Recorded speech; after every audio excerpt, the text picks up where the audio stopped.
All right, hello everyone. I'm here in Sunnyvale, California, which is one of the offices we operate the company from. We've got offices around the country, around the world. This is a technology office primarily. It's an engineering lab. And it is something that we formed a few years back as we were growing in the e-commerce space. But what's happened over the last few years is e-commerce has really turned into commerce as the customer has led the U.S. and other markets on the world through this big digital transformation. I want to start with where you grew up, when you decided you wanted to get into tech, where you went to school, and then your journey, how it led to a career in technology at Walmart. Yeah, sure. So I'm originally from a small island called Penang. It's in Malaysia. And the thing about Penangites is we love to eat. So people will be surprised, but I can probably out-eat a lot of people. Oh, really? Yes, That I sounds can. like a challenge. Okay. It is a All challenge. right. So What's the food? What is like the local food food? there, there's a noodle dish, char kway teow. It's the best in the world. And Okay. people actually come from other parts of Malaysia and Singapore on the weekends just to go up to Penang to eat. So it's that kind of a place. The noodle, yeah. I lived in China a few years, and I didn't know until I moved there. Every city, Oh, yeah. province has its own noodle. Oh, yeah.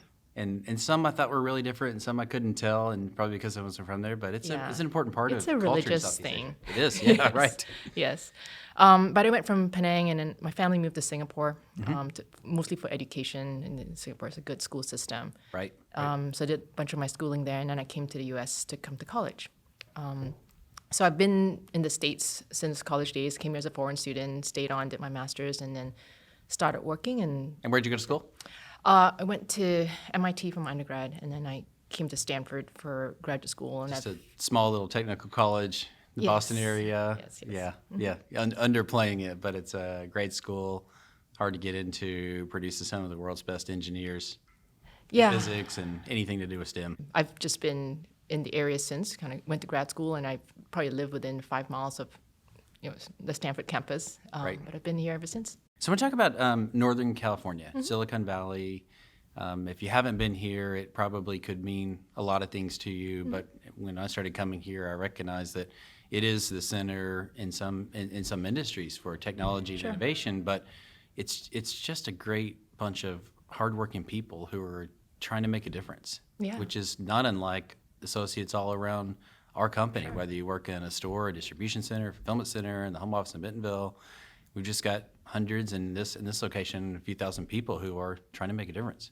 Yeah, absolutely. And I think that's the thing, right? We're trying to serve the same customer, right? And it's trying to get the best product to our customer. And we're doing it a little bit different way. Obviously we're using technology, but it's all about serving the customer. And the thing that's really wonderful about Walmart, first, I think for engineers, it's you want to work on interesting problems and things that challenge you. And you think about the Walmart scale. I mean, it doesn't get more challenging than that, right? And Right. the amount of data you have to work with.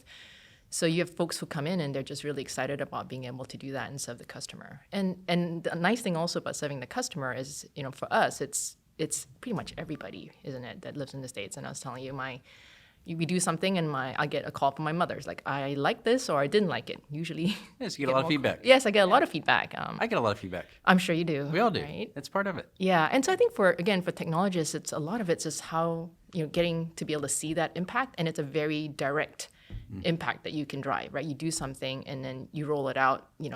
Pretty much everybody in the U.S. gets to experience it in some way, and you get to see that feedback. And so that's the cool part about working on it. The interesting thing for me, I didn't work in technology, studied it some when I was young and in college, but then I moved into marketing and then retail management and somewhat came out of the field and came back into it. What I find so fascinating, not only is it moves so fast and I'm curious and love to learn, but you just said something about feedback. Your mom may call, someone may call you, but also data Oh, yeah. in the space gives you a lot of feedback, and sometimes that customers can be associates as well. Absolutely. The users, they start telling you things, and you can see it sometimes before people even realize they need to even call. So Right. tell us what that's like. Yeah, so I think that's actually, you hit it on the head, right? Just the ability to have that strong feedback loop, right? So a lot of what we do, we want to make sure whenever we do anything, we release something to the field, we want to make sure we are testing, iterating, but also means that we're instrumenting it in a way that we can collect that feedback. And even more powerfully, if we can do that and collect that feedback before, say, the associates get time to call in or complain about something, if we already can see where it's trending, we can and feed it back into the system. we can learn and iterate and actually get a better product out faster, right? So that loop is kind of closed. And I think that's what we've been trying to do more and more, is just making sure that we have that ability to have that very close feedback loop. And really it's just to make sure that we can iterate faster and get better products faster, right, to our customers as well as to our associates who are serving our customers. That's right. And with the locations you've got offices in obviously California, where we are today, but you also have offices in India, Bentonville, Virginia. Reston, yep. So when we talk about chasing the sun in development, what do we mean? What do you mean by that? Yeah, so absolutely. We've got associates in a lot of different time zones, right, across the U.S. And obviously we've done that for. Also, we've got really great, talented people in different parts of the globe, and we are trying to make sure that we leverage that. And so, yes, the team in India, when we look at our support model for operations, right, we've got a team here, we've got a team in India, they hand off, and so we can make sure that there are folks that are going to be looking after us when the U.S. team is asleep, and vice versa. You've got this 24-hour cycle, and I want to talk about how you have been able to do that, and also be a mother. I know you played tennis. You're interested in girls who code. So you've got a life, and you've been able to balance this for a number of years and raise kids. So how do you balance it all? Yeah, I think some of it is certainly asking for help and delegating is an important skill set. I think we all need to learn how to do. You want to make sure you pick good people, empower them to do that. But it is balance, right? Yeah. And you've got to pick and choose. And at the end of the day, one thing you said is really important.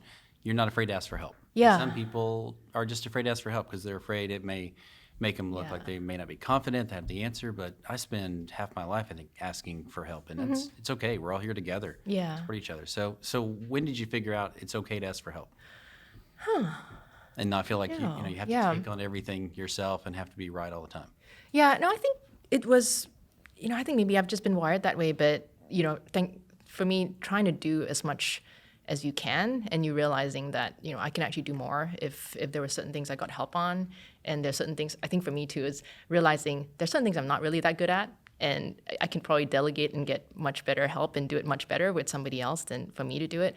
And so I think maybe it's that self-realization. It's like, I'm really not good at this, and I'm not really good at that, so let's get better experts to help me in this, and let me try to focus on areas where I think I can add better value. What are the things you think in the technology environment that are emerging that'll affect the way we shop and we transact in retail? Yeah, so I think certainly, there have been a lot of advancements. You talk about voice commerce, right? And a lot of the experiences and how customers will experience the shopping. I think that's going to continue to improve, and I think we need to kind of get ahead of it and sort of be aware of those advancements and stay really close in those areas. The other one is, we've talked about a lot of AI and ML. I think we continue to really need to kind of invest in that space, and there's a lot of areas where we could use the practical applications of AI and ML that are plentiful. The thing that people don't always realize is that Walmart actually uses a lot of artificial intelligence and machine learning, and there's even more applications, and it's very real and very practical, and that's the part that I think people can get really excited about, right? We talk about In-Stock Assistant and what we were able to do there and how it's making our associates more productive, and it's doing a good job in terms of helping us with our PI problems as well.